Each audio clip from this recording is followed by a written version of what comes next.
독일이 무릎을 꿇었습니다. 300년 공학 제국이 한국 앞에서 항복한 겁니다. 핵심 엔지니어 1200명이 한국으로 탈출했고 85조 원어치 핵심 기술이 몽땅 한국행을 택했습니다. 배터리 공급이 끊기면 72시간 안에 독일 공장 전체가 멈춥니다. 세계 1위 도요타마저 한국의 머리를 숙인 마당에 독일만 자존심을 부리고 있었던 거죠. 결국 긴급 소집된 독일 자동차 수뇌부가 인정했습니다. 한국의 기술 협력을 요청하겠다고요. 150년 역사상 처음 있는 일이었습니다.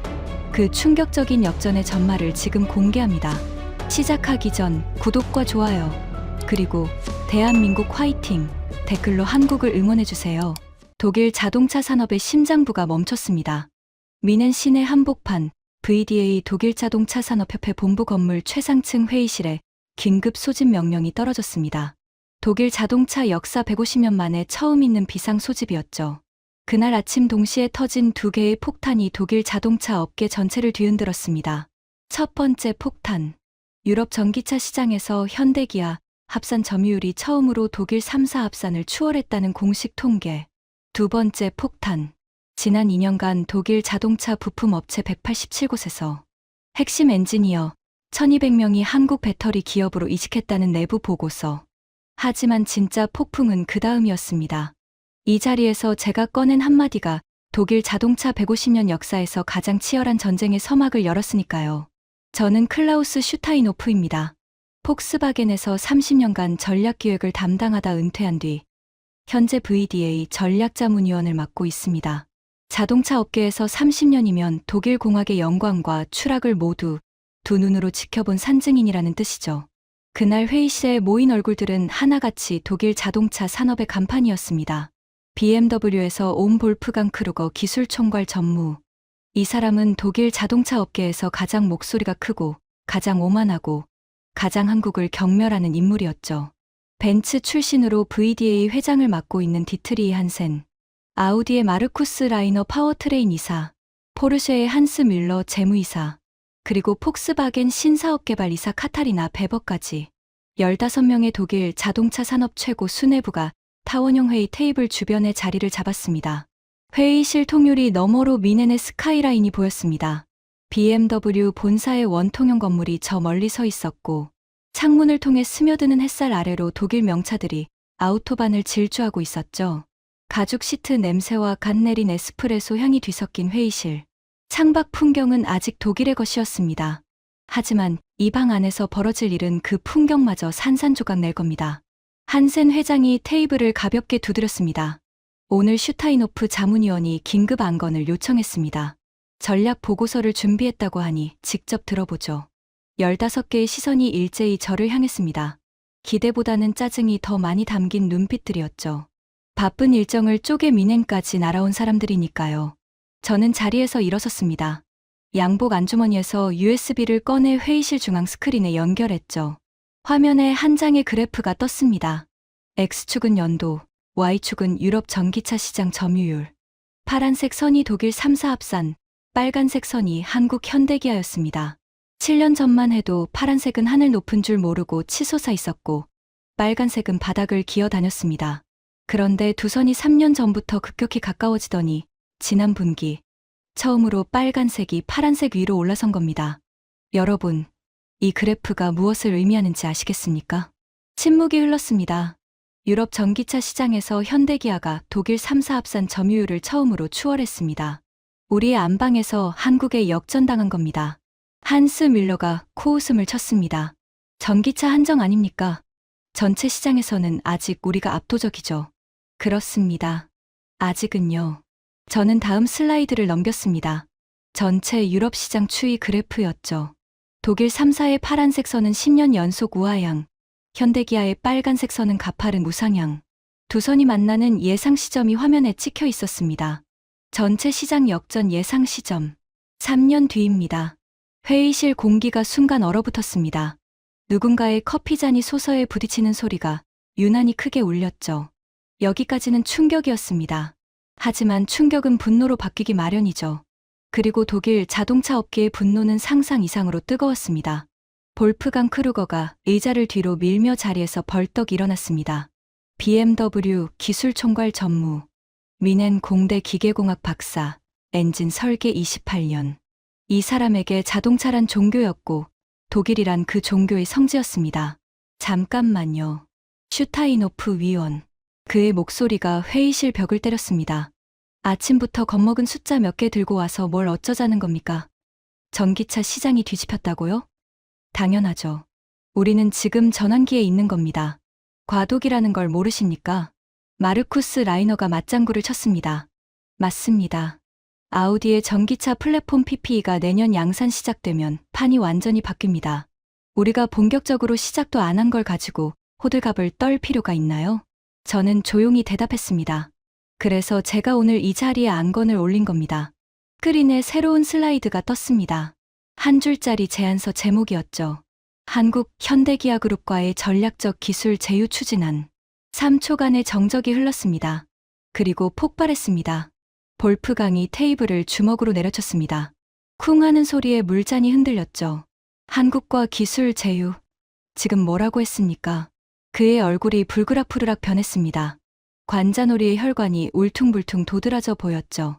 독일 자동차 산업 150년 역사에서 누군가에게 기술 협력을 구걸한 적이 있습니까?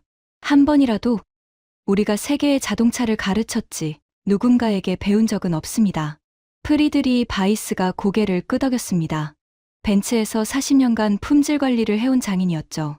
그의 손은 거칠었고 손톱 사이에는 아직도 기름때가 남아 있었습니다. 동감입니다. 우리 벤츠의 품질 기준이 어디서 왔는지 아시지 않습니까? DIM 표준. 제가 손수 15년간 다듬어온 겁니다. 그 기준을 한국차가 따라올 수 있다고 봅니까? 한스 뮬러가 안경을 밀어 올리며 냉소적으로 말했습니다. 감정은 빼고 숫자로 이야기하죠. 슈타인호프 위원, 한국 자동차 그룹의 영업이익률이 얼마인지 아시죠? 그 수익 구조로 우리와 동등한 기술 제휴가 가능하다고 생각하십니까? 우리가 뭘 배울 게 있다는 건지 모르겠군요. 사방에서 동의하는 웅성거림이 들려왔습니다.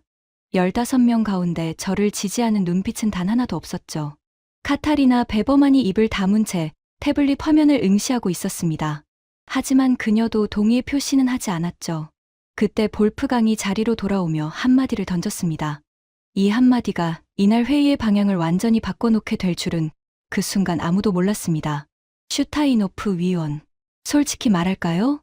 그가 의자에 깊이 기대앉으며 저를 올려다봤습니다. 입꼬리가 비틀어져 있었죠. 조롱의 미소였습니다. 한국이요? 우리 실험실 청소부한테도 3개월이면 차 만드는 법 가르칠 수 있어요. 한국이 차를 만든다는 건 딱 그 수준이란 얘기입니다.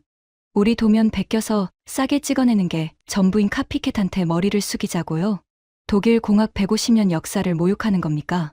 심장이 쿵 내려앉았습니다.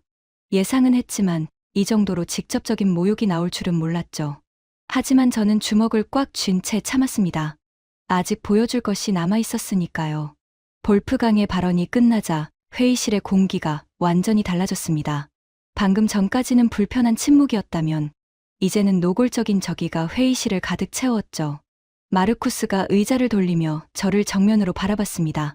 슈타인호프 위원, 현대차가 지금 잘 나간다는 건 인정합니다. 하지만 그게 기술력 때문입니까?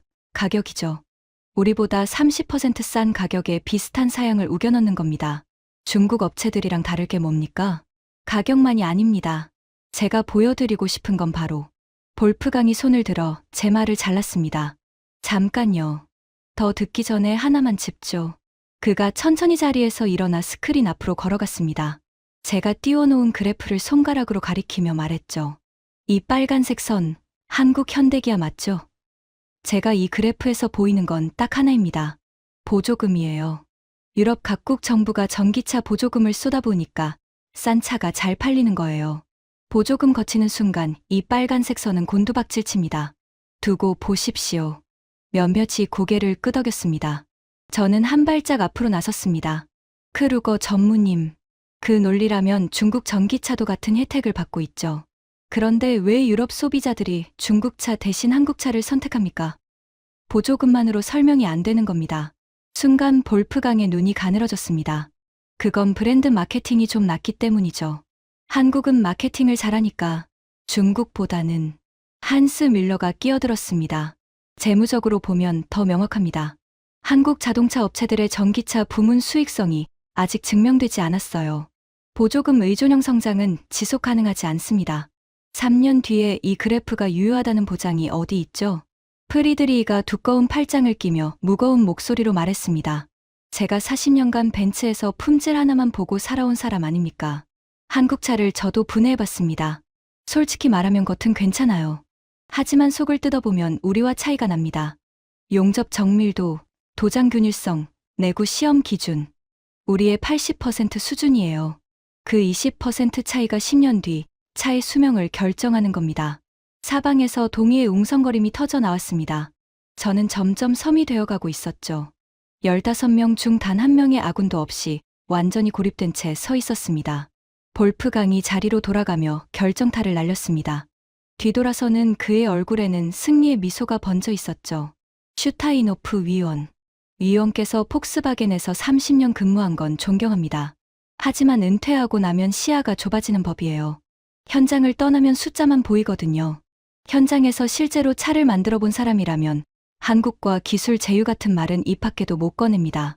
저를 향한 조롱의 시선이 회의실을 가득 채웠습니다. 등에서 식은땀이 흘렀죠. 그때 한센 회장이 손을 들었습니다. 잠깐, 다들 진정하시죠. 회의실이 조용해졌습니다.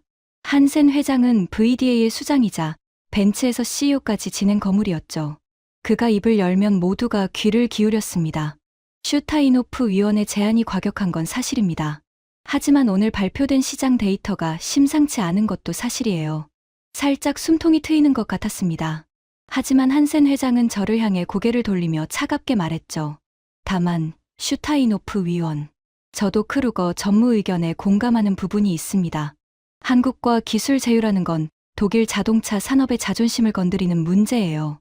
설득하고 싶으시면 감정이 아니라 증거로 해주십시오. 우리가 왜 한국에 머리를 숙여야 하는지, 그래야 하는 이유가 뭔지 반박할 수 없는 증거를 보여주시기 바랍니다. 저는 고개를 끄덕였습니다. 손끝이 미세하게 떨리고 있었지만 마음속에서는 오히려 불꽃이 타오르고 있었습니다. 감사합니다, 회장님. 증거를 보여드리겠습니다. 저는 USB 안에 들어있는 47장의 슬라이드를 아직 한 장도 제대로 보여주지 못한 상태였습니다. 첫 장 그래프만으로 이 난리가 난 거죠. 볼프강이 팔짱을 끼며 의자에 깊이 파묻혔습니다. 입꼬리에 여전히 조롱의 미소가 남아 있었죠. 좋습니다. 보여주세요. 카피캣 나라에 머리를 숙여야 하는 이유를 납득시켜 보시죠. 평생 차나 분해해본 사람으로서 기대되는군요. 마르쿠스가 시계를 힐끗 봤습니다. 1시간 안에 끝내주세요. 저 미넨 공항 비행기 시간 있습니다. 저는 속으로 생각했습니다. 1시간이면 충분합니다.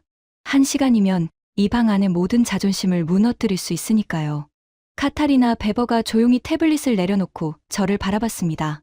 15명 중 유일하게 저기가 없는 눈빛이었죠. 아직 아군은 아니었지만 적어도 적은 아니었습니다. 그 시선 하나가 저에게 마지막 용기를 줬습니다. 저는 리모컨을 집어들었습니다. 두 번째 슬라이드로 넘기기 전 15명의 얼굴을 천천히 훑어봤죠. 볼프강의 조롱, 마르쿠스의 짜증, 한스의 냉소, 프리드리히의 불편함, 한센 회장의 경계, 그리고 카타리나의 중립.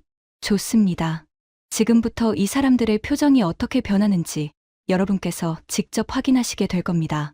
하지만 그 전에 한 가지만 말씀드리겠습니다. 저는 이날 이 회의실에서 벌어진 일을 평생 잊지 못할 겁니다.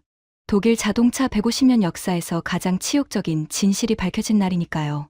그리고 그 치욕의 끝에서 우리가 발견한 건 의외로 희망이었습니다. 지금부터 그날의 기록을 있는 그대로 전해드리겠습니다. 저는 리모컨을 누르며 두 번째 슬라이드를 띄웠습니다. 화면에 뜬 것은 유럽 올해의 차 수상 목록이었습니다. 최근 5년간의 기록이 한눈에 펼쳐졌죠. 여러분, 유럽 올해의 차. 유럽 22개국 자동차 전문 기자 60명이 직접 시승하고 투표하는 상입니다. 이건 보조금으로 살 수 없는 거죠. 저는 화면을 가리켰습니다. 5년 전 현대 아이오니고가 유럽 올해의 차를 수상했습니다. 독일 차를 제치고요.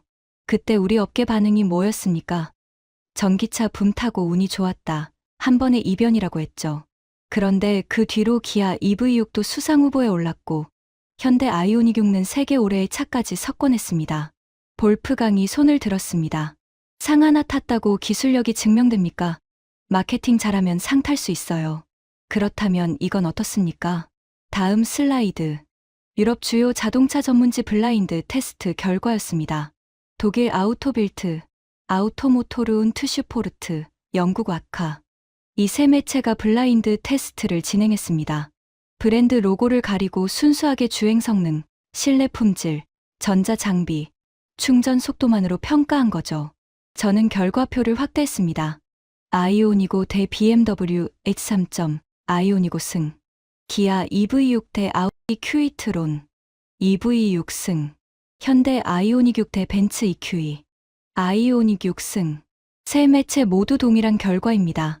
회의실에 묘한 긴장이 흘렀습니다. 마르쿠스의 얼굴이 살짝 굳어졌죠. 아우디 Q2트론은 그가 직접 개발을 총괄한 차였으니까요. 로고를 가렸을 때 독일 차가 졌습니다. 이것은 보조금 문제도 아니고 마케팅 문제도 아닙니다. 순수한 제품력의 차이라는 뜻이죠. 프리드리히가 불편한 표정으로 끼어들었습니다. 블라인드 테스트는 단기 인상 평가입니다. 5년, 10년 타보면 결과가 달라요. 내구성은 시간이 증명하는 거지 하루 이틀 시승으로 판단할 수 있는 게 아닙니다. 좋은 지적입니다. 바이스 이사님. 저는 고개를 끄덕이며 다음 슬라이드를 넘겼습니다. 미국 JD 파워 내구 품질 조사 결과였죠. 그래서 이것도 준비했습니다. JD 파워 차량 내구 품질 조사. 구매 후 3년 시점에서 10만 킬로미터 이상 주행한 차량의 결함 빈도를 측정하는 겁니다. 화면에 브랜드별 순위가 떴습니다. 현대, 기아 합산 결함 빈도 100대당 148건, BMW 176건, 벤츠 184건, 아우디 192건. 순간 프리드리히의 표정이 돌로 변했습니다. 40년 품질 장인의 자존심을 정면으로 때린 숫자였으니까요. 이 숫자가 뭘 의미하는지 아시겠습니까? 한국 차가 독일 차보다 고장이 적다는 겁니다. 3년 내구 품질에서요. 바이스 이사님이 말씀하신 시간의 검증. 그 시간이 한국의 손을 들어준 겁니다. 프리드리히가 입술을 꽉 깨물었습니다. 반박하고 싶었지만 JD 파워는 자동차 업계에서 가장 권위 있는 품질 조사 기관이었죠. 그 숫자를 부정하는 건 자동차인으로서 스스로를 부정하는 것이나 마찬가지였습니다. 볼프강이 다리를 꼬며 말했습니다. 좋아요. 한국차 품질이 올라온 건 인정합시다. 하지만 그게 기술 제휴를 해야 할 이유가 됩니까? 우리도 품질 끌어올리면 되는 거 아닙니까? 크루거 전무님, 문제는 품질만이 아닙니다. 저는 리모컨을 눌렀습니다. 진짜 문제는 지금부터입니다. 새로운 슬라이드가 떴습니다. 독일 자동차 부품 업체 인력 유출 현황. 이 슬라이드를 보는 순간 회의실의 분위기가 확 달라졌습니다. 지난 2년간 독일 자동차 관련 기업에서 한국 기업으로 이직한 엔지니어 수 1247명. 숫자가 화면 가운데 크게 떠 있었습니다. 보시에서 238명, GF에서 187명, 콘티넨탈에서 164명, 그리고 여기 계신 분들의 회사에서도 빠져나갔습니다. 저는 회사별 이직자 수를 하나하나 읽어나갔습니다. BMW 89명, 벤츠 76명, 아우디 63명, 폭스바겐 112명, 포르쉐에서도 34명이 나갔습니다. 볼프강의 표정이 처음으로 살짝 흔들렸습니다. 89명이라는 숫자가 그의 코앞에 떨어진 거죠. 이 사람들이 어디로 갔는지 아십니까? 삼성 SDI, LG에너지 솔루션, SK온, 한국 배터리 3사입니다. 그리고 현대차 연구소, 특히 배터리 셀 설계, 전력전자, 자율주행 센서 분야 핵심 인력이 집중적으로 빠져나갔습니다. 마르쿠스가 인상을 찌푸렸습니다. 그건 연봉 문제 아닙니까? 한국 기업들이 독일보다 30% 이상 높은 연봉을 제시한다는 건 업계에서 다 아는 사실이죠. 돈 때문에 간 거예요. 연봉 때문이기도 합니다. 저는 인정했습니다. 하지만 다음 슬라이드를 넘기며 말했죠. 그런데 이직자 320명을 대상으로 한 익명 설문 결과가 있습니다. 이직 사유 1위가 뭔지 아십니까? 화면에 설문 결과가 떴습니다. 1위. 의사결정 속도와 실행력 차이 67%. 2위. 연봉 및 처우 54%. 3위.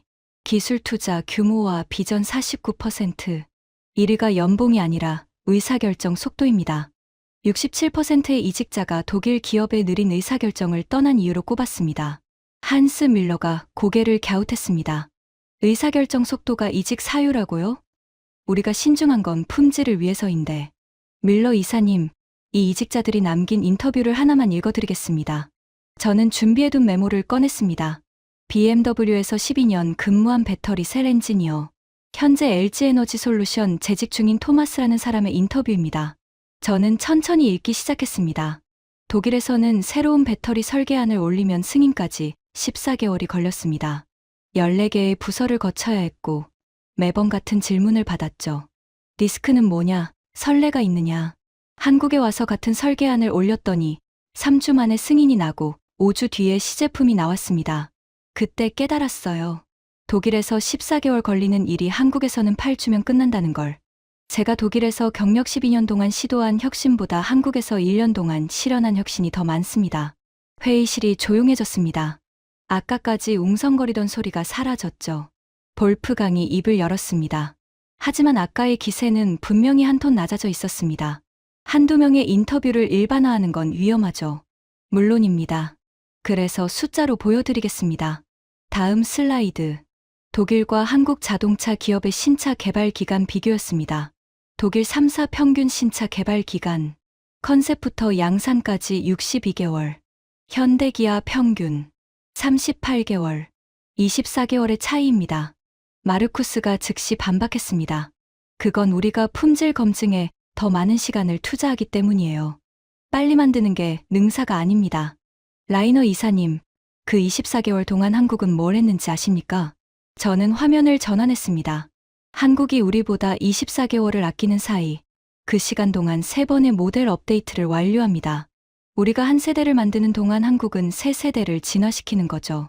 5년이 지나면 우리는 1세대 뒤, 10년이면 2세대 뒤처집니다. 이게 지금 유럽 시장에서 벌어지고 있는 현실입니다. 그 순간이었습니다. 카타리나 베버가 처음으로 입을 열었죠.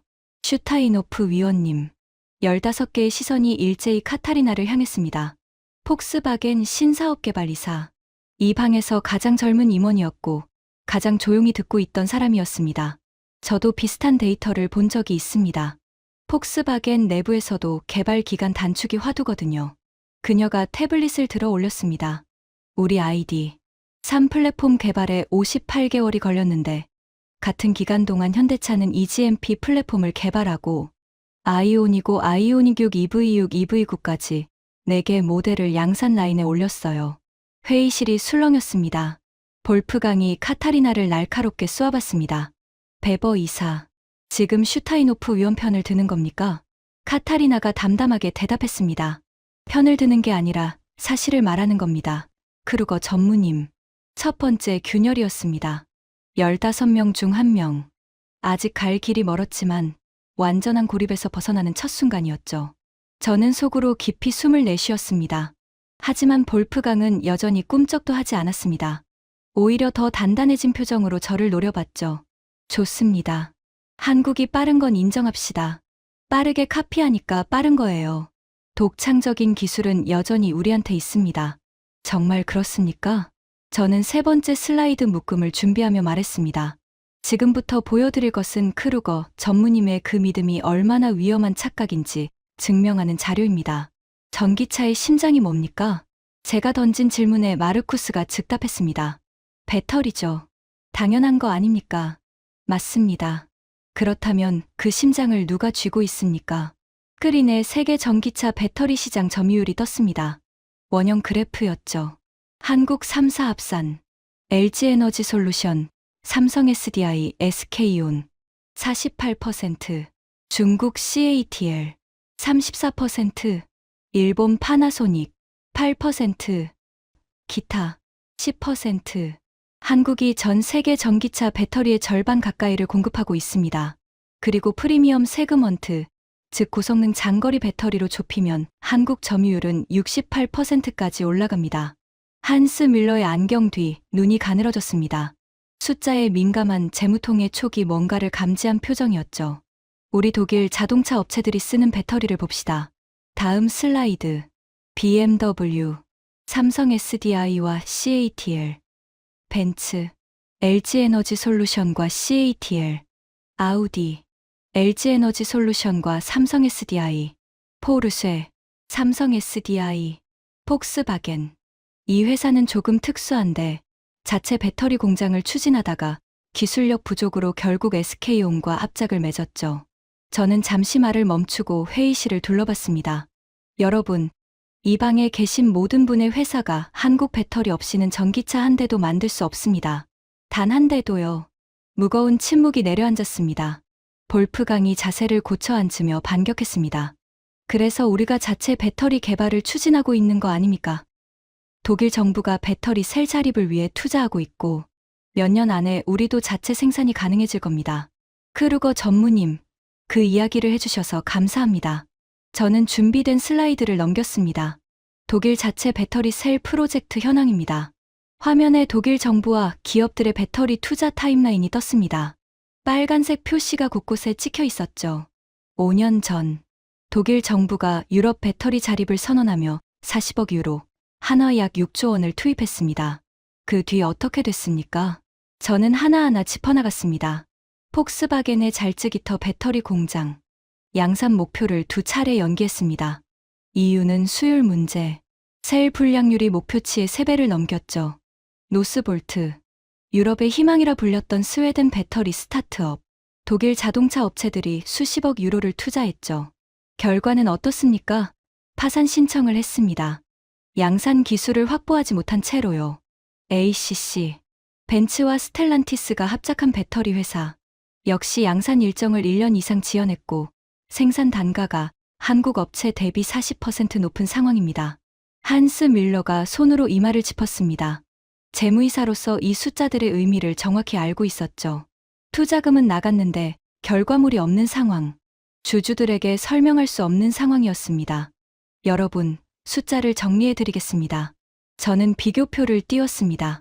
한국 LG에너지솔루션의 파우치형 배터리 셀 수율 97%, 삼성 SDI 각형 셀 수율 96%, 독일 자체 생산 셀 수율 최고치가 82%입니다.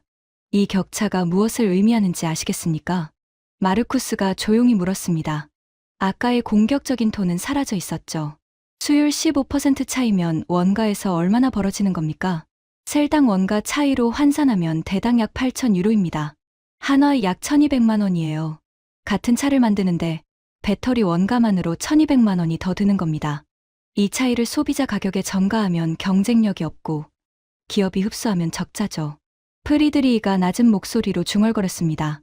그러니까 지금 우리가 한국 배터리를 안 쓸 수 없는 구조라는 겁니까? 바이스 이사님, 안 쓸 수 없는 정도가 아닙니다. 저는 마지막 슬라이드를 넘겼습니다. 올해 독일 자동차 3사가 한국 배터리 업체에 지불한 총액입니다. 23조 원. 우리 독일 자동차 산업 전체 영업이익의 34%에 해당하는 금액이 한국으로 넘어가고 있습니다. 그리고 이 비율은 매년 올라가고 있죠. 그런데 진짜 무서운 건 돈이 아닙니다. 저는 목소리를 낮췄습니다. 한국 배터리 업체가 공급을 끊으면 우리 생산 라인은 72시간 안에 멈춥니다. 독일 자동차 공장 전체가요. 부품 재고가 3일치밖에 없기 때문입니다. 회의실의 공기가 얼어붙었습니다. 숨소리조차 들리지 않았죠. 이것이 종속입니다. 기술 종속. 우리는 이미 한국에 종속되어 있습니다. 볼프강이 입을 열려다 닫았습니다. 처음 보는 모습이었죠. 이 남자가 할 말을 잃는 순간을 저는 30년 업계 생활에서 한 번도 본 적이 없었습니다. 하지만 3초 뒤 그는 다시 입을 열었습니다. 목소리가 이전보다 한 톤 낮아져 있었지만 인정할 생각은 없어 보였죠. 종속이라는 표현은 과장이에요. 공급선을 다변화하면 됩니다. CATL이 있고 파나소닉도 있어요. 크루거 전무님, CATL은 중국 기업입니다. 미중 갈등이 격화되는 상황에서 중국 배터리 의존도를 높이는 게 대안이 됩니까? 유럽연합이 중국 전기차에 관세를 매기고 있는 마당이에요. 파나소닉은 테슬라 전용 공급으로 물량이 꽉 차 있고요. 볼프강이 입술을 깨물었습니다.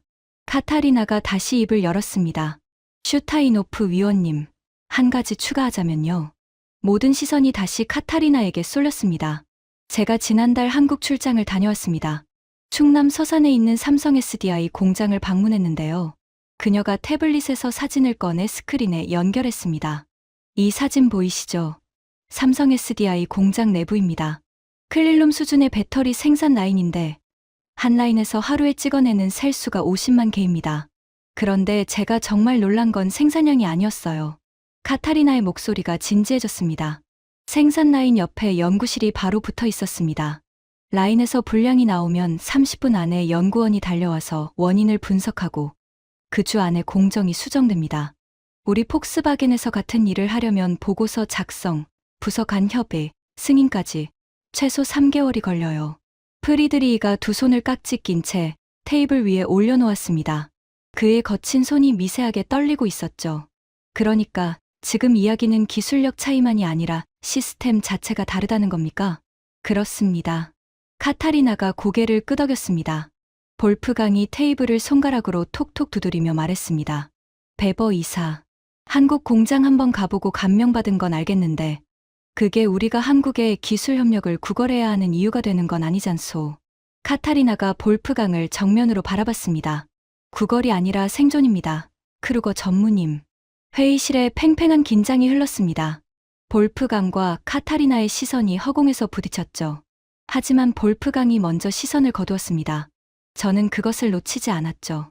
그 순간 한센 회장이 옆에 앉아있던 보시 출신 하인리 로트가 천천히 손을 들었습니다. 저도 하나 말씀드려도 될까요? 한센 회장이 고개를 끄덕였습니다. 보시에서 전장 사업부를 맡고 있었을 때 한국 현대모비스와 합작 프로젝트를 진행한 적이 있습니다. 주행보조 시스템이었는데요. 그가 안경을 벗어 닦으며 말을 이었습니다. 솔직히 말하면 프로젝트 시작 전에는 우리가 가르치는 입장이라고 생각했어요.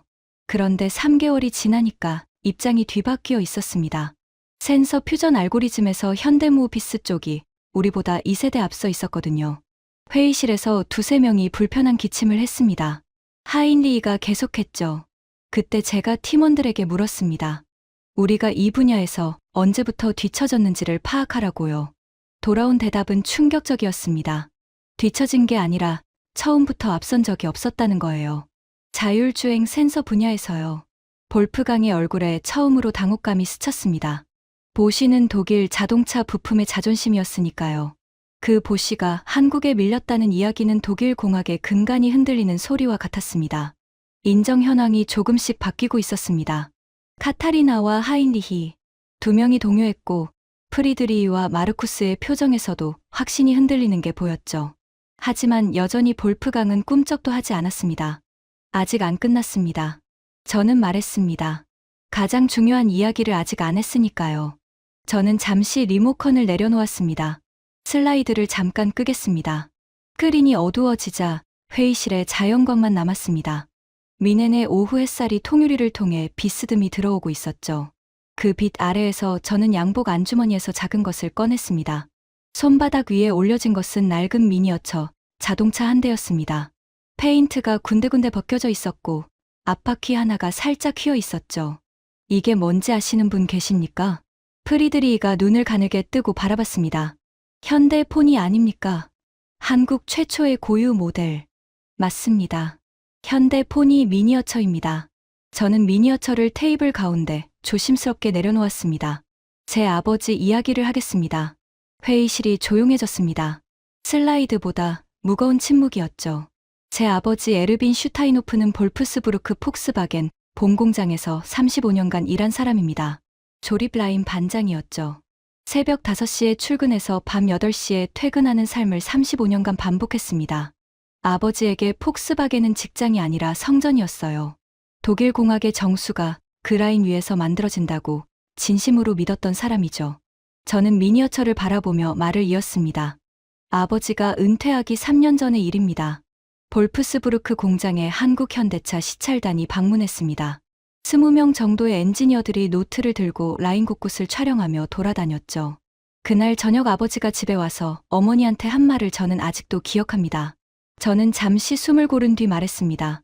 저 사람들이 카메라로 찍어가는 건 우리 기술이 아니라 우리의 과거야. 100년이 지나도 우리를 못 따라올 사람들이야. 가엾은 것들. 회의실이 고요했습니다. 창밖에서 자동차 경적 소리가 아득하게 들려왔죠. 시찰단이 떠날 때 한국 엔지니어 한 명이 아버지에게 작은 선물을 건넸습니다. 현대포니 미니어처였죠. 아버지는 그 자리에서 웃으며 받았습니다. 하지만 그날 밤 아버지가 그걸 쓰레기통에 버리는 걸 제가 봤어요. 프리드리히가 고개를 숙였습니다. 같은 세대, 같은 장인의 마음을 아는 사람이었으니까요. 아버지는 3년 뒤 은퇴했고 그로부터 7년 뒤 돌아가셨습니다. 제가 유품을 정리하는데 아버지 서랍 깊숙한 곳에서 이것을 발견했습니다. 저는 미니어처를 들어 올렸습니다. 쓰레기통에 버렸던 이 미니어처를요. 아버지가 다시 주워서 서랍에 넣어둔 겁니다. 회의실에 누군가가 작게 숨을 들이쉬는 소리가 들렸습니다. 저는 한참을 그 미니어처를 들고 서 있었습니다. 왜 버렸던 걸 다시 주워뒀을까? 아버지가 무슨 생각을 했길래 이걸 간직했을까? 저는 천천히 고개를 들어 회의실을 둘러봤습니다. 아버지도 알고 있었던 겁니다. 본능적으로 저들이 노트에 적어간 것이 우리의 과거가 아니라 자신들의 미래라는 것을 100년이 지나도 못 따라올 거라고 말하면서도 가슴 한켠에서는 두려움을 느꼈던 겁니다. 그래서 버리지 못한 거예요. 그 두려움이 이 미니어처에 담겨 있었던 겁니다. 프리드리히의 눈이 붉어졌습니다. 그는 자신의 거친 손을 내려다보고 있었죠. 40년 품질 장인의 손이었습니다. 아마 그 순간 자신의 아버지를 혹은 자신의 은사를 떠올렸을 겁니다. 한센 회장이 조용히 물을 한 모금 마셨습니다. 아무 말이 없었지만 그의 표정이 달라져 있었습니다. 경계에서 경청으로 바뀐 거죠. 볼프강만이 팔짱을 낀 채 미동도 하지 않았습니다. 하지만 아까의 조롱은 사라져 있었죠. 그의 턱 근육이 미세하게 움직이고 있었습니다. 이를 꽉 깨물고 있다는 신호였죠. 저는 미니어처를 다시 주머니에 넣으며 말했습니다. 아버지가 두려워한 것이 현실이 됐습니다. 그리고 지금 이 회의실에 앉아 계신 여러분 모두가 그 현실 앞에 서 있습니다. 저는 다시 리모컨을 집어들었습니다. 감정적인 이야기는 여기까지입니다. 지금부터 보여드릴 것은 아버지의 두려움이 정확히 무엇이었는지, 그리고 그것이 얼마나 정확했는지를 증명하는 데이터입니다. 스크린이 다시 켜졌습니다. 이번에 뜬 것은 전기차 플랫폼 비교표였습니다. 전기차 시대에 자동차의 가치는 어디에 있습니까? 엔진이 아닙니다. 플랫폼이죠. 배터리를 어떻게 배치하고, 모터를 어떻게 제어하고, 소프트웨어를 어떻게 통합하느냐. 이 플랫폼이 곧 전기차의 DNA입니다. 저는 비교표를 가리켰습니다. 현대기아의 EGMP 플랫폼. 800V 충전 아키텍처를 세계 최초로 양산차에 적용했습니다. 18분 만에 배터리 10%에서 80%까지 충전이 가능하죠. 우리 독일차의 400V 시스템은 같은 충전에 35분이 걸립니다. 마르쿠스의 얼굴이 굳었습니다. 파워트레인 이사로서 이 숫자의 의미를 정확히 알고 있었으니까요. 800V 아키텍처가 왜 중요한지 설명하겠습니다. 전기차의 일상적 불편함 1위가 충전 시간입니다. 18분과 35분의 차이. 이건 커피 한 잔 마시는 시간과 점심을 먹어야 하는 시간의 차이예요. 소비자한테는 그게 선택의 이유가 됩니다. 그런데 더 심각한 건 이겁니다. 다음 슬라이드. 우리 독일 3사가 800V 시스템을 양산차에 적용하겠다고 발표한 시점. 3년 전입니다.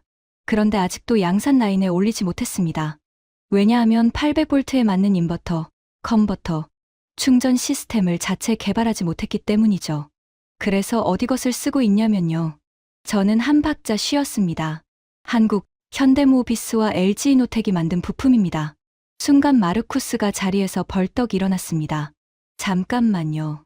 우리 아우디 PPE 플랫폼의 800V 시스템은 자체 개발이라고 발표했는데, 발표는 그렇게 했죠. 저는 담담하게 대답했습니다.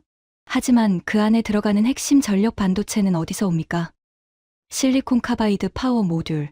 이걸 양산 수준으로 만들 수 있는 업체가 전 세계에 4곳입니다.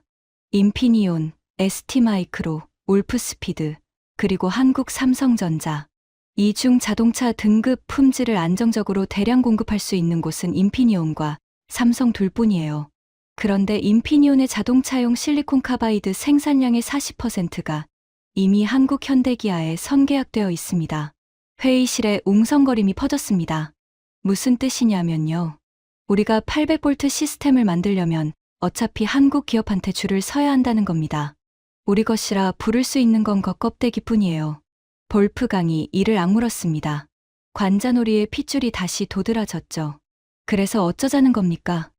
영원히 한국한테 끌려다니자는 겁니까? 아닙니다. 영원히 끌려다니지 않기 위해 지금 손을 잡아야 한다는 겁니다. 저는 다음 슬라이드를 넘겼습니다. 여기서 끝이 아닙니다. 더 무서운 게 있어요. 화면에 뜬 것은 폭스바겐 전기차 ID. 4의 리콜 현황이었습니다. 회의실의 공기가 차갑게 식었죠. 폭스바겐 ID. 내 시리즈. 출시 이후 소프트웨어 관련 리콜만 8차례. 누적 리콜 대수 48만 대. 유럽 소비자 평가에서 인포테인먼트 시스템 만족도 최하위. 미국 컨슈머 리포트 추천 제외. 폭스바겐 출신인 카타리나의 얼굴이 살짝 붉어졌습니다. 하지만 그녀는 반박하지 않았죠. 사실이었으니까요. 문제가 뭐냐면 이게 하드웨어 결함이 아니라 소프트웨어 결함이라는 겁니다. 저는 목소리를 높였습니다. 독일은 기계를 만드는 데는 세계 최고입니다. 하지만 전기차는 기계가 아니라 달리는 컴퓨터예요. 소프트웨어가 차의 70%를 결정하는 시대가 왔는데 우리는 소프트웨어에서 참패하고 있습니다. 한국은 어떻습니까? 다음 슬라이드. 현대기아의 차량 소프트웨어 역량 분석이었습니다. 현대기아는 소프트웨어 개발 인력만 1만 2천 명입니다. 삼성전자, 네이버, 카카오 출신 개발자들이 자동차 업계로 대거 유입됐죠. 이 나라는 반도체, 스마트폰, 디스플레이를 만들던 IT 기술력을 자동차의 통째로 이식하고 있습니다. OTA 업데이트 횟수를 비교해 보겠습니다. 화면에 숫자가 떴습니다. 현대기아 전기차 연평균 OTA 업데이트 횟수 14회, BMW 4회, 벤츠 3회, 아우디 2회, 14회 대 3회. 한국 전기차는 1년에 14번 진화합니다. 우리는 3번이에요. 매달 한 번씩 더 좋아지는 차와 분기에 한 번 겨우 패치되는 차. 3년 뒤에 이 격차가 얼마나 벌어져 있을지 상상이 되십니까? 마르쿠스가 천천히 자리에 앉았습니다. 아까 비행기 시간을 걱정하던 사람은 이미 사라져 있었죠. 그의 얼굴에는 불안이 가득했습니다. 한스 밀러가 안경을 벗어 테이블 위에 내려놓았습니다. 숫자의 언어를 누구보다 잘 읽는 사람이었죠. 슈타이노프 위원. 솔직하게 물어봅시다. 그가 저를 정면으로 바라봤습니다. 우리가 이 격차를 자체적으로 좁힐 수 있는 시간이 얼마나 남았다고 봅니까? 저는 준비해둔 마지막 슬라이드를 띄웠습니다. 단 하나의 숫자만 화면에 떠 있었죠. 5년. 5년입니다. 5년 안에 플랫폼 격차를 좁히지 못하면 독일 자동차 산업은 한국의 하청 기지로 전락합니다. 한국이 설계한 플랫폼 위에 우리 로고만 붙이는 회사가 되는 거죠. 그 순간 회의실 안에서 분명한 변화가 감지됐습니다. 프리드리히가 두 손으로 얼굴을 감싸 쥐었습니다. 40년 품질 장인의 세계가 무너지는 소리가 들리는 것 같았죠. 하인리히가 고개를 끄덕이고 있었습니다. 한스 밀러의 눈이 태블릿 위에서 계산기를 두드리고 있었습니다. 재무적 시뮬레이션을 돌리는 것처럼 보였죠. 카타리나는 이미 메모를 빼곡히 적고 있었습니다. 마르쿠스는 의자에 깊이 기대앉은 채 천장을 바라보고 있었습니다. 아우디의 미래를 그 천장에서 읽으려는 듯했죠. 15명 중 절반 가까이의 표정이 바뀌어 있었습니다. 하지만 볼프강 크루거는 여전히 팔짱을 끼고 있었습니다. 턱 근육이 단단하게 굳어 있었고 눈빛에는 아직 불꽃이 남아 있었죠. 5년이요? 볼프강이 낮게 말했습니다. 5년 안에 한국의 하청이 된다. 너무 극단적인 시나리오 아닙니까? 공포 마케팅으로 밀어붙이는 건 좋은 전략이 아닙니다. 슈타이노프 위원. 저는 볼프강을 바라봤습니다. 크루거 전무님. 일본 이야기를 해도 되겠습니까? 볼프강이 눈썹을 치켜 올렸습니다. 일본이요? 갑자기 왜? 도요타 이야기를 하겠습니다. 저는 새로운 슬라이드를 띄웠습니다. 도요타. 세계 자동차 판매 1위. 하이브리드 기술의 선구자. 일본 제조업의 상징이죠. 그 도요타가 최근 뭘 했는지 아십니까? 화면에 뉴스 기사가 떴습니다.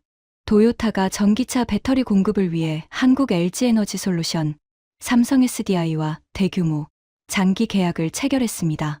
일본 자동차의 자존심 도요타가요. 파나소닉이라는 자국 배터리 업체가 있는데도 한국에 손을 내민 겁니다. 볼프강의 눈이 가늘어졌습니다. 이유가 뭔지 아십니까? 도요타 내부 보고서에 이런 문구가 있었습니다. 한국 배터리 기술과의 격차를 자체적으로 좁히는 것은 비현실적이며 전략적 협력만이 유일한 생존 방안이다. 저는 화면을 가리키며 말했습니다. 세계 1위 자동차 회사가 한국 앞에서 이렇게 인정한 겁니다. 비현실적이라고. 유일한 생존 방안이라고. 그런데 도요타는 최소한 빨리 결정했습니다. 현실을 인정하고 바로 움직인 거죠. 저는 회의실을 천천히 둘러봤습니다. 우리는 어떻습니까? 도요타보다 상황이 더 나쁜데 아직도 자존심을 논하고 있습니다. 한센 회장이 처음으로 자세를 바꿨습니다. 뒤로 기대앉아 있던 몸을 앞으로 당기며 테이블에 팔꿈치를 올렸죠. 전 세계 자동차 업계가 주목하는 남자가 진지한 자세로 전환한 겁니다. 슈타이노프 위원. 한센 회장의 목소리가 회의실을 울렸습니다. 지금까지의 발표 내용은 상당히 설득력이 있습니다. 하지만 한 가지 질문이 있어요. 회의실의 모든 시선이 한센 회장에게 집중됐습니다. 한국이 우리에게 기술 제휴를 해줄 이유가 뭡니까? 그들 입장에서는 우리가 경쟁자인데 이것이 이날 회의에서 가장 핵심적인 질문이었습니다. 그리고 저는 이 질문을 기다리고 있었죠. 회장님, 그 대답은 다음 슬라이드에 있습니다. 저는 리모컨을 들었습니다. 손이 더 이상 떨리지 않았죠. 전쟁의 마지막 국면에 진입했다는 확신이 있었으니까요. 하지만 그 전에 한 가지만 더 말씀드리겠습니다. 저는 볼프강을 바라봤습니다. 크루거 전무님, 아까 한국을 카피캣이라고 하셨죠? 볼프강이 입술을 실룩거렸습니다. 지금 보여드린 모든 기술, 800V 아키텍처, 실리콘 카바이드 파워 모듈, 통합 소프트웨어 플랫폼. 이것 중 우리 독일이 원조인 기술이 하나라도 있습니까? 침묵. 단 하나도 없습니다. 전부 한국이 세계 최초로 양산에 성공한 기술이에요. 카피캣이 아닙니다. 그들이 원본이고 지금 우리가 카피하려는 입장인 겁니다. 볼프강의 주먹이 물을 위에서 하얗게 변했습니다. 이를 악무는 소리가 들릴 것 같았죠. 하지만 반박은 나오지 않았습니다. 저는 마지막 전투를 위해 숨을 깊이 들이쉬었습니다. 150년 자존심과 5년의 생존. 이 방 안에 15명이 어느 쪽을 선택할 것인지 답은 이미 정해지고 있었습니다. 저는 마지막 슬라이드를 띄웠습니다. 화면에 뜬 것은 세계 자동차 산업 밸류체인 구조도였습니다. 누가 무엇을 만들고 누가 무엇에 종속되어 있는지를 한눈에 보여주는 그림이었죠. 한센 회장님께서 물으셨습니다. 한국이 우리에게 기술 제휴를 해줄 이유가 뭐냐고요. 저는 구조도를 가리켰습니다. 답은 간단합니다. 한국에게도 우리가 필요하기 때문입니다. 볼프강이 눈썹을 치켜 올렸습니다. 한국은 배터리, 소프트웨어, 플랫폼에서 세계 최고입니다. 하지만 한 가지가 없어요. 저는 구조도의 한 부분을 손가락으로 짚었습니다. 프리미엄 브랜드입니다. 현대 기아가 아무리 기술이 좋아도 벤츠, BMW, 아우디가 가진 150년의 브랜드 가치를 10년 만에 만들 수는 없습니다.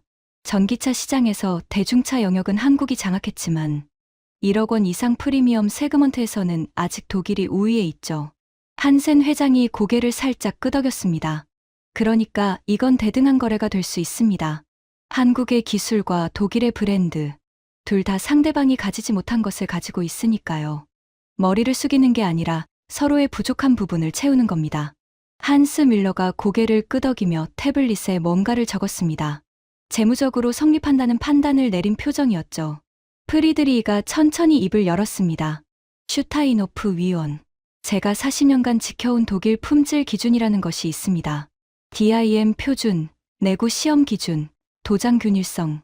이런 것들이 한국과의 제휴에서도 지켜질 수 있겠습니까? 그의 목소리에는 저기가 아니라 진심이 담겨 있었습니다. 40년 장인이 마지막까지 지키고 싶은 것을 물어보는 거였죠. 바이스 이사님. 오히려 질문을 바꿔야 합니다. 저는 진지하게 대답했습니다. 한국의 배터리 셀 수율 97%. 이것이 어떤 품질 관리 체계에서 나온 건지 아십니까? 독일의 DIM보다 더 정밀한 기준을 한국은 이미 자체적으로 구축하고 있습니다. 우리가 지켜야 할 품질 기준이 있듯이 그들에게도 있는 거죠. 제휴는 기준을 낮추는 게 아니라 양쪽의 기준을 합쳐서 더 높이는 겁니다. 프리드리히가 천천히 고개를 끄덕였습니다. 그의 눈에 눈물이 살짝 맺혀 있었죠. 자존심이 무너진 눈물이 아니었습니다. 40년 지켜온 것이 부정당하지 않을 거라는 안도의 눈물이었죠. 마르쿠스가 자리에서 일어나 창가로 걸어갔습니다. 미는 시내가 내려다 보이는 통유리 앞에 선 그가 말했습니다. 저도 인정하겠습니다. 15개의 시선이 마르쿠스에게 쏠렸습니다. 아우디 PPE 플랫폼 개발하면서 가장 큰 병목이 뭐였는지 아십니까? 배터리 관리 시스템이었습니다. 셀 밸런싱 알고리즘 하나를 우리 연구진이 14개월 매달렸는데 결국 해결 못했어요. 결국 한국협력사에서 파견 나온 엔지니어 3명이 6주 만에 풀었습니다. 그가 돌아서서 회의실을 바라봤습니다. 6주요. 우리가 14개월 걸려도 못한 걸 6주 만에 해결한 사람들이에요. 그때 알았습니다. 이건 격차가 아니라 차원이 다른 거라고요. 회의실에 긴 침묵이 흘렀습니다. 하인리히가 조용히 말했습니다. 저도 보시에서 같은 경험을 했습니다. 인정할 건 인정해야죠. 한센 회장 옆에 앉아 있던 GF 출신 베르나르트가 손을 들었습니다. 저도 동의합니다. 변속기 쪽에서도 한국 기업들의 전동화 기술이 우리를 앞서고 있는 건 사실입니다. 하나, 둘, 셋. 동의의 목소리가 연쇄적으로 터져 나왔습니다. 콘티넨탈에서 온 슈미트도 고개를 끄덕였고 보시 시스템 사업부의 피셔도 맞는 말입니다라고 말했죠. 15명 중 12명의 표정이 바뀌어 있었습니다. 그리고 모든 시선이 한 사람에게 집중됐습니다. 볼프강 크루거. 그는 여전히 팔짱을 끼고 있었습니다. 하지만 아까와는 달랐죠. 팔짱이 자신감이 아니라 방어막처럼 보였습니다. 사방에서 무너져 내리는 성벽 사이에서 혼자 버티고 있는 마지막 병사 같았죠. 회의실이 조용해졌습니다. 모두가 볼프강의 입이 열리기를 기다리고 있었습니다. 10초, 20초, 30초. 볼프강이 천천히 팔짱을 풀었습니다. 그 동작이 마치 갑옷을 벗는 것처럼 느려 보였죠. 그가 입을 열었습니다. 슈타이노프 위원. 목소리가 갈라져 있었습니다. 아까의 포효가 아니라 깊은 곳에서 올라오는 목소리였죠. 제가 BMW 엔진 설계실에 처음 들어간 게 28년 전입니다. 그때 선배가 저한테 한 말이 있어요. 그가 천장을 올려다봤습니다. 우리가 만드는 건 엔진이 아니라 독일의 심장이다. 이 심장이 뛰는 한 독일은 멈추지 않는다. 그의 목소리가 떨렸습니다. 28년간 그 말을 믿었습니다. 엔진 설계 도면 한 장 한 장에 제 인생을 바쳤어요. 새벽 3시에 연구실에서 쓰러져 잠들고 아이들 졸업식도 못 가고 아내가 떠나겠다고 했을 때도 연구실을 떠나지 않았습니다. 회의실에 누군가가 숨을 들이쉬는 소리가 들렸습니다. 그런데 지금 누군가가 와서 말하는 겁니다. 당신이 평생 바친 그 심장, 이제 필요 없다고. 앞으로는 한국이 만든 배터리가 심장이 될 거라고. 볼프강이 고개를 숙였습니다. 그의 넓은 어깨가 미세하게 떨리고 있었죠. 화가 나지 않는다면 거짓말입니다. 분합니다. 28년이 부정당하는 기분이에요. 저는 아무 말도 하지 않았습니다. 이 순간은 제 말이 아니라 볼프강의 말이 필요한 시간이었으니까요. 볼프강이 고개를 들었습니다. 그의 눈이 붉어져 있었죠. 하지만 그가 깊이 숨을 내쉬었습니다. 분하다고 사실이 바뀌지는 않습니다. 회의실의 공기가 바뀌었습니다. 모두가 숨을 멈추고 볼프강을 바라보고 있었죠. 제가 아까 한국을 청소부 수준이라고 했습니다. 볼프강이 저를 바라봤습니다. 그 말 취소하겠습니다. 그가 자리에서 일어섰습니다. 오늘 이 자리에서 제가 본 숫자들, 블라인드 테스트, 개발 기간, 배터리 수율, 소프트웨어 업데이트 횟수, 그리고 무엇보다 도요타가 머리를 숙였다는 사실. 세계 1위가 인정한 걸 세계 3위, 4위, 5위인 우리가 부정할 자격이 있겠습니까? 볼프강이 한 발짝 앞으로 나왔습니다. 슈타이노프 위원. 제가 지금 이 말을 하는 게 얼마나 고통스러운지 아십니까? 그의 눈에서 눈물이 흘렀습니다. 28년간 독일 엔진의 심장을 만들어 온 남자의 눈물이었죠. 기술 제휴를 추진합시다. 단, 한 가지 조건이 있습니다. 모든 시선이 볼프강에게 고정됐습니다. 우리가 배후돼 종속은 안 됩니다. 협력하되 독일 공학의 정체성은 지킵니다. 한국의 기술을 받아들이되 그 위에 독일만의 가치를 올리는 겁니다. 이건 항복이 아니라 진화여야 합니다. 저는 고개를 끄덕였습니다. 가슴이 뜨거워지는 것을 느꼈죠. 그래야 합니다. 크루거 전무님. 그것이 제가 처음부터 원했던 겁니다. 한센 회장이 천천히 자리에서 일어났습니다. 회의실 전체가 숨을 죽였습니다. VDA 회장, 전 벤츠 CEO. 이 남자의 한마디가 독일 자동차 산업의 방향을 결정하는 거였으니까요. 오늘 이 자리에서 많은 것을 들었습니다. 그가 회의실을 천천히 둘러봤습니다. 솔직히 말하면 아침에 이 자리에 앉았을 때 저도 크루거 전무와 같은 생각이었습니다. 한국과 기술 제휴? 독일의 체면이 허락하지 않는다고요. 그가 잠시 말을 멈추었다가 이었습니다. 하지만 오늘 이 회의실에서 제가 깨달은 것은 체면과 생존 사이에서 선택해야 한다면 답은 하나라는 겁니다. 한센 회장이 저를 바라봤습니다. 슈타인호프 위원. 한국과의 기술 제휴 추진안을 공식 안건으로 상정하겠습니다. 각 사 대표들은 2주 내로 실무 검토 의견을 제출해 주십시오. 그가 테이블을 한번 두드렸습니다. 150년간 우리가 세계의 자동차를 가르쳤습니다. 이제는 배울 차례입니다. 배우는 것이 부끄러운 게 아닙니다. 배우지 않아서 멈추는 것이 부끄러운 겁니다.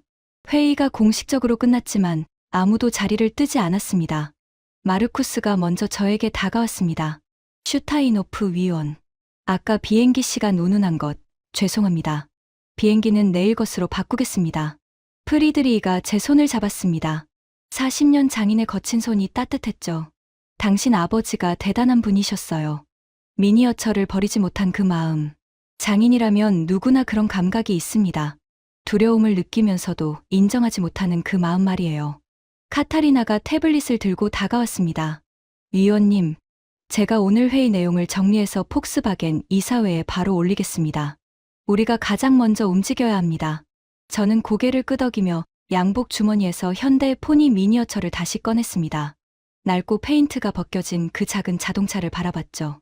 그때 볼프강이 다가왔습니다. 눈가가 아직 붉은 채로요. 그는 아무 말 없이 제 손 위에 미니어처를 바라봤습니다. 한참을 그렇게 서 있다가 입을 열었죠. 슈타인호프. 처음으로 위원이라는 직함을 뺐습니다. 당신 아버지도 내 선배도 같은 말을 했을 겁니다. 우리가 만드는 건 심장이라고. 그가 미니어처를 가리켰습니다. 그런데 지금 보니까 이 작은 차도 심장을 가지고 있었던 거예요. 우리보다 뜨거운 심장을요. 저는 그 말에 아무 대답도 하지 못했습니다.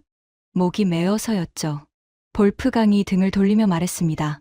BMW 이사회에 보고하겠습니다. 기술 제휴 검토를 시작한다고. 그가 회의실 문을 향해 걸어갔습니다. 문에 손을 얹은 채 잠시 멈추더니 돌아보지 않고 말했죠. 아까 청소부 발언. 진심으로 부끄럽습니다. 문이 닫혔습니다. 저는 한참을 그 자리에 서 있었습니다. 손 위에 미니어처가 미넨의 석양빛을 받아 반짝이고 있었죠. 페인트가 벗겨지고 바퀴가 휘어진 이 작은 자동차가 오늘 독일 자동차 150년 역사에서 가장 큰 전환점의 증인이 된 겁니다. 창밖으로 미넨의 아우토반이 보였습니다. BMW와 벤츠와 아우디가 달리고 있었죠. 하지만 그 사이에 현대와 기아의 전기차도 섞여 있었습니다. 3년 전만 해도 상상할 수 없었던 풍경이었죠. 세상은 이미 바뀌어 있었습니다. 독일만 그 사실을 인정하지 않고 있었을 뿐이죠. 한국이라는 나라를 생각합니다. 60여 년 전 독일 탄광 지하 막장에서 석탄 가루를 마시던 사람들의 나라. 독일 공장에서 부품을 조립하며 기술을 눈으로 익히던 사람들의 나라. 그들이 돌아가서 만든 것이 포항의 제철소였고 울산의 자동차 공장이었고 서산의 배터리 라인이었습니다. 그리고 오늘 그 나라의 기술 앞에서 독일 자동차 산업의 수뇌부 15명이 고개를 숙였습니다. 이것은 독일의 패배가 아닙니다. 한국의 승리입니다. 아무것도 없던 곳에서 시작해 세계의 심장을 만들어낸 민족의 승리죠. 저는 아버지의 서랍에서 발견한 미니어처를 다시 주머니에 넣었습니다. 아버지가 두려워했던 그 나라가 결국 해냈습니다. 그리고 오늘 아들인 저는 아버지가 차마 하지 못했던 말을 대신했습니다. 우리는 배워야 합니다. 한국에서요. 그 말이 독일 자동차 150년 역사에서 가장 뼈아픈 한마디였지만 동시에 가장 정직한 한마디이기도 했습니다. 미넨의 석양이 회의실을 붉게 물들이고 있었습니다. 이제 독일에는 새로운 엔진이 필요합니다. 과거의 영광에 취해 멈춰선 낡은 엔진이 아니라 현실을 직시하고 배움을 두려워하지 않는 새로운 엔진이요. 그 엔진의 설계도를 한국이 쥐고 있다는 사실이 쓰라리지만 쓰라린 현실을 외면하는 것보다 직면하는 편이 낫다는 것을 오늘 이 방 안의 모든 사람이 깨달았습니다. 한국이라는 나라의 저력을 저는 오늘에서야 온전히 이해했습니다. 그들은 단순히 기술이 뛰어난 게 아닙니다. 아무것도 없는 맨바닥에서 시작해 세계의 정상에 서기까지 단 한 번도 멈추지 않은 민족이에요. 그 집요함과 뜨거움이 오늘 이 회의실의 150년 자존심을 무너뜨린 겁니다. 대한민국이 걸어온 길은 기적이 아닙니다. 피와 땀과 눈물로 쌓아올린 가장 정직한 결과물이죠. 그리고 그 결과물 앞에서 세계가 하나둘 고개를 숙이고 있습니다. 오늘의 사연은 여기까지입니다. 독일 자동차 150년 자존심이 무너진 그 회의실에서 우리는 확인했습니다. 대한민국의 기술이 세계의 새로운 기준이 되었다는 것을요. 이 이야기가 마음에 드셨다면 주변에 널리 공유해 주세요. 우리가 흘린 땀은 헛되지 않았습니다. 구독과 좋아요도 부탁드립니다. 지금까지 감동테라였습니다. 감사합니다.